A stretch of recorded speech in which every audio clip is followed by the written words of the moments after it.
then it will materialize. Don't prepare. Look, white man walks out, we sit here and go, what's next?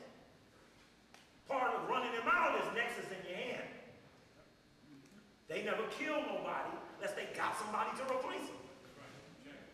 All right? What's the theme of tonight's lecture? Don't sound like they going nowhere with y'all. The end of white America. No, don't sound like it's going to end yet. The end of white America. The end of white America. Hey, out of here. There we go. There we go. All right, let's get it on. Now, let's start right here. Start right there on the research tip. Everybody knows what that is. Yeah. That's the assassination scene of Martin King's death. A couple interesting things about research and that picture. Research. How to identify and expose white supremacy. Now everybody on that balcony is black, but white supremacy is on that balcony. It's in the form of a fake pointer. White supremacy told them where to point before the shots came. The one guy down here, Miriam McCullough, he says, I know where the shot came from. I was in Vietnam. Now, one thing about my research is that I go looking for the people that I be looking for. So Miriam McCullough, who is a black man who posed as a utility worker in Memphis, always had money, always had a car, made himself valuable to the Memphis crew, was actually government informant in a utility job. All right? I went looking for McCullough. McCullough is in a mental institution. He's a drug, I don't know how to call that, but drug and alcohol overextender. He's been unable to cope in his mind with the things that he did. We were listening to a tape of mine on the way up here. I was on this 33rd Parallel show, and I was talking about the night Obama won the election. How Jesse Jackson had that little pump up under his eyes to pump the tears out. Somebody said, Steve, why is he crying? I said, because he thought about it, that if he hadn't have been in on killing Martin King, that Martin would have been there to see it. Somebody said, man, Jesse said that he want to castrate Obama.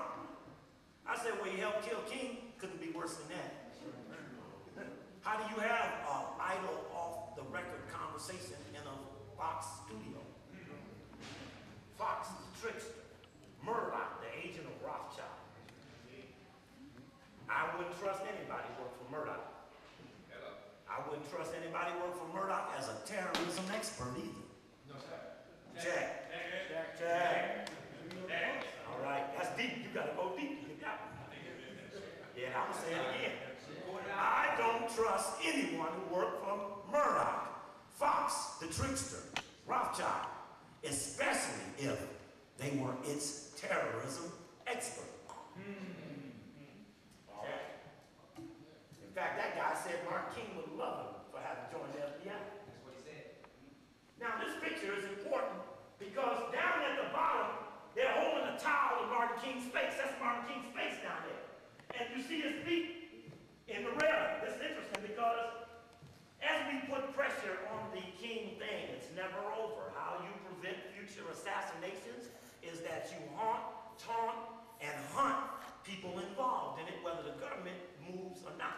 Since the government was in on killing Malcolm, killing Martin, killing Kennedy, killing all of the Panthers, all of that, we don't expect the government to do the work that we need. Now, I'm not into taking Jesse Jackson, or Miriam McCullough, Billy Kyles, or any of them people to jail. I'm taking them to hell. Because this hell is worse than jail. That's right. So, there's nobody to turn them over to. Be careful who you seek justice with, because everybody ain't just. Even though they're wearing uniforms, say justice. The judge wear a robe, it don't mean fairness. It just means he's a justice.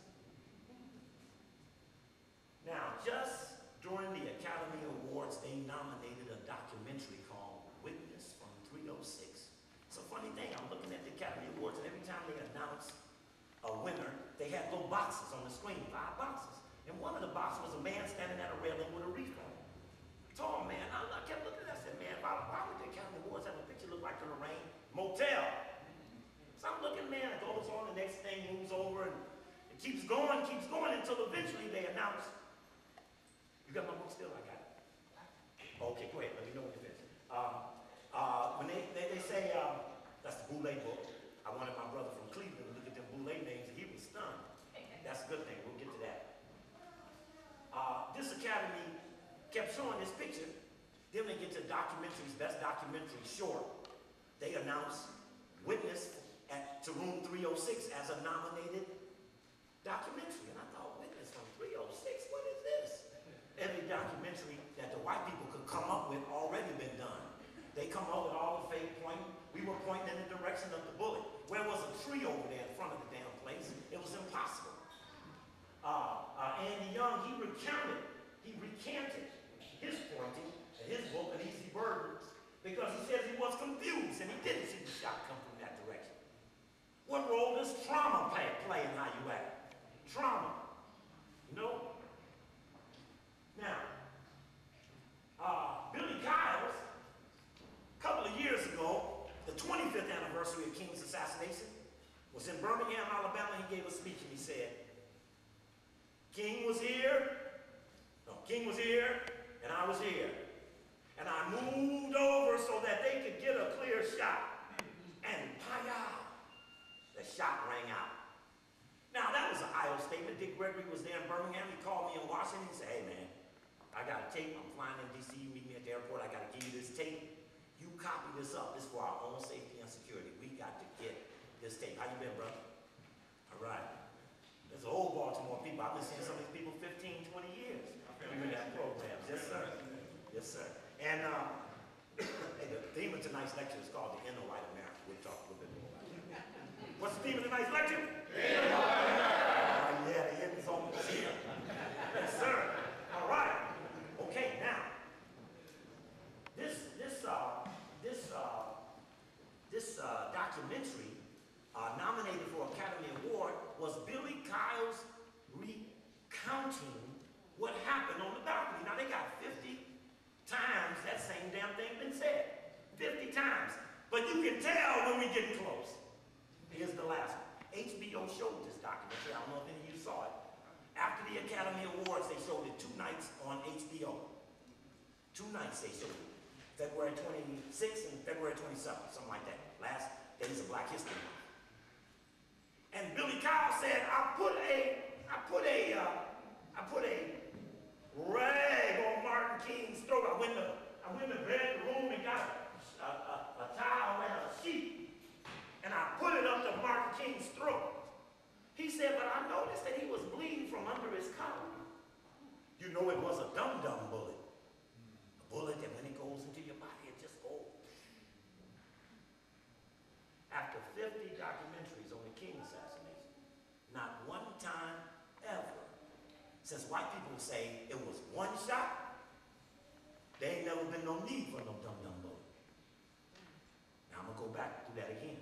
I've always told you, King assassination 1 and 2 used to be 4 videotapes. I told you that there were 2 holes in Martin King's face, one above his jaw and one below his jaw. And that one was from a rifle and one was from a handgun.